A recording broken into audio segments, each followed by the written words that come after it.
evening, everyone. If you walked into the House of Commons 100 years ago, what would you have seen? Not much, probably, through the thick cigar and pipe smoke, but beyond the tobacco clouds, you would have seen a palace with largely the same carvings, largely the same tiles, largely the same look and feel as we have today. The big difference between today and 100 years ago are the people that you see inside Parliament. Because 100 years ago, this was a palace of men. It was a palace of rich men, of rich white men, of rich straight white men, of rich straight white men with beards. Beards aren't going to come back a little bit. Rich straight white men and their landed estates, and privilege, and power.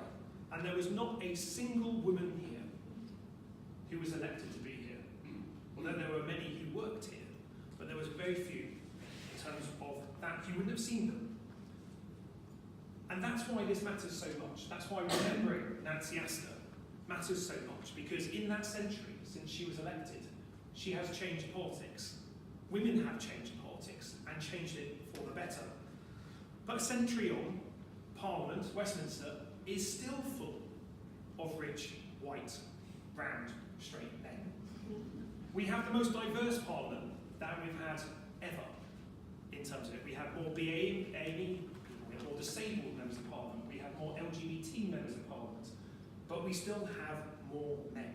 Now, every political party has at least one woman in Westminster now. But women only make up 45% of my party, Labour, 21%-ish of the Conservatives. And at the last election, we managed to get to ish around a third of all MPs being women. That was up from the previous election, but still nowhere near enough. And this matters, because if we don't have a plurality of voices, if we don't have people from different backgrounds and different perspectives, with different experiences they can give to the place, the laws that Parliament passes, the regulations, the policy debates, will only reflect the views of people that we have in Parliament, and not those ones that we don't have. And that's why it matters. Now, as Alison said, I'm the Member of Parliament for Plymouth, Sutton and Devonport, so Nancy is one of my successors. And 98 years before I was elected, Nancy was elected for Plymouth, Sutton. Now, we've added Devonport on along the way, which is obviously a huge improvement. It's a fabulous time for work, but fundamentally, the area that I represent is the same one as Nancy Astor did. And I'm really proud to not only be a Janner, someone from Plymouth, but to come from a city that made that first big step. Because frequently we talk about Nancy Astor and her achievements, but for me it wasn't just about Nancy Astor, it was also about the people of Plymouth who elected a woman to take her seat in the House of Commons. Because that wasn't always what people thought women could do. And it wasn't always what electorates would vote for.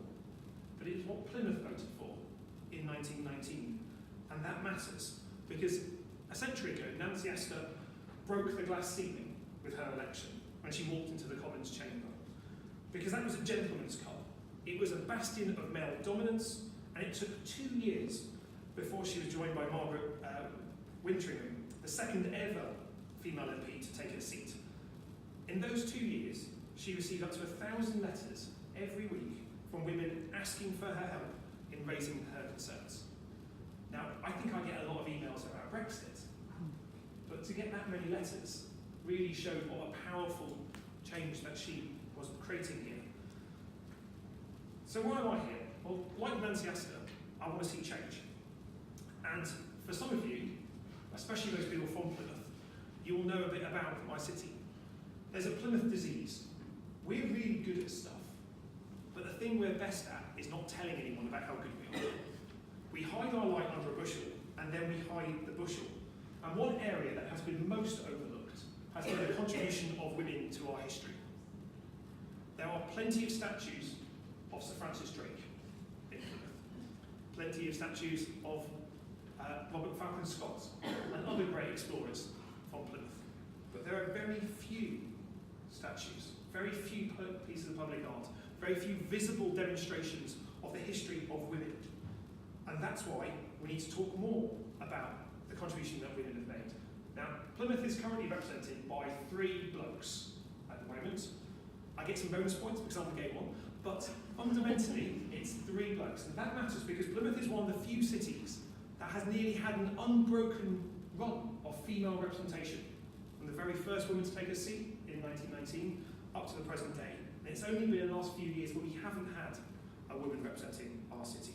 Now, Nancy Astor and myself would disagree on a great many things, I'm certain of it.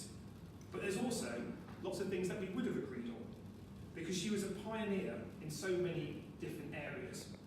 And what she stood for, and the values that her election stood for, is something that nearly every MP elected today would agree with. It's like that diversity is a good thing. And sadly, we still have to say that and reinforce it, because it's not yet accepted in every single part of our society. But that's not for me to say, that's why you're all here to listen to the world's leading expert on Nancy Astor. A woman who, frankly, I'm in awe of. She is brilliant, and she is a quiet champion of the stories around Astor, of the archives, and she is someone that we should all be deeply proud of. So I've been honoured to work with Dr. Jackie Turner over the last year on the campaign that I launched to get a statue of Nancy Astor in Plymouth.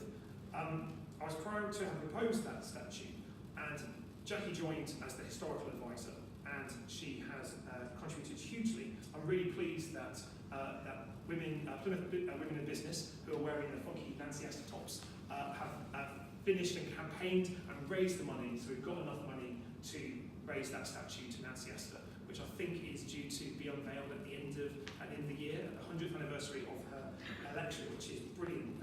Well done for all your work in doing that. Because if we can do that, we can do everything. Now, you'd be forgiven for thinking that the world expert on Nancy Astor would hail from similarly towering heights of society, of wealth, power and privilege, but Jackie Turner comes from a slightly different background than Nancy Astor. It's not from the diamonds and dinners that sometimes we associate with Nancy Astor. Jackie grew up in Lancashire in a large political and, I don't say, very northern working class family, and attended one of the last surviving socialist Sunday schools. She returned to studying once her son had started school and completed her PhD at Reading University. Her doctoral thesis focused on the changes in the way the working classes perceive themselves at the end of the 19th and beginning of the 20th centuries.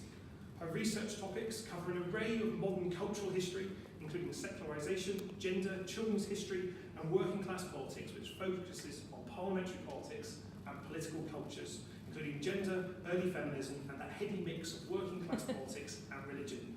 She completed research on the soul of the labour movement, which was a detailed scrutiny of the morality and spirituality which the labour movement was built. This included the wider contribution to the women's movement, children's association, and literary tradition. She's now based in the Nancy Astor archive at Reading University, which does sound like she lives in that box. I did. And her current research concerns early female pioneers in politics, focusing largely on female MPs between 1919 and 1931.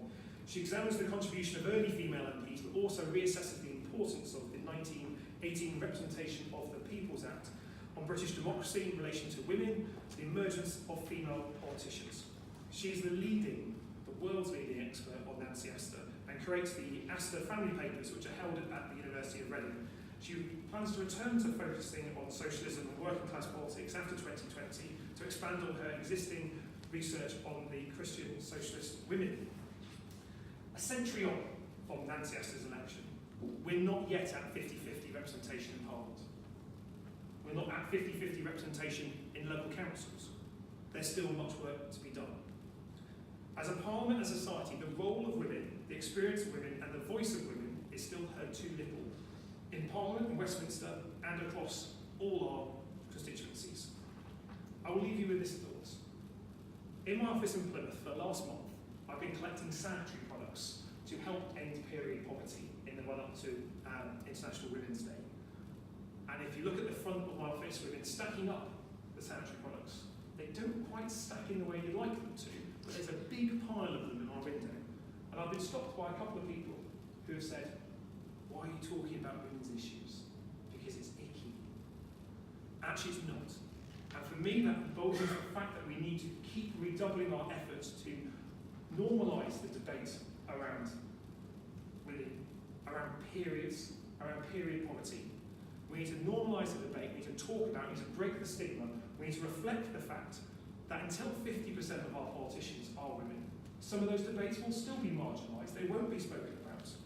Because women's issues are our issues, women's history is our history, and we need to speak loudly and proudly about the contribution of Plymouth women, of all women, to our politics. We can talk about the bits of those characters that we agree with. We can talk about the bits we disagree with. But what we must do is talk about them. Because if we don't rediscover, tell the stories of the contribution of those fantastic, brave, pioneering women, we will be contributing for them to be overlooked. And that can't happen anymore. And that's why I'm so pleased that Jackie is our main speaker tonight. So please can you join me in welcoming Jackie Turner.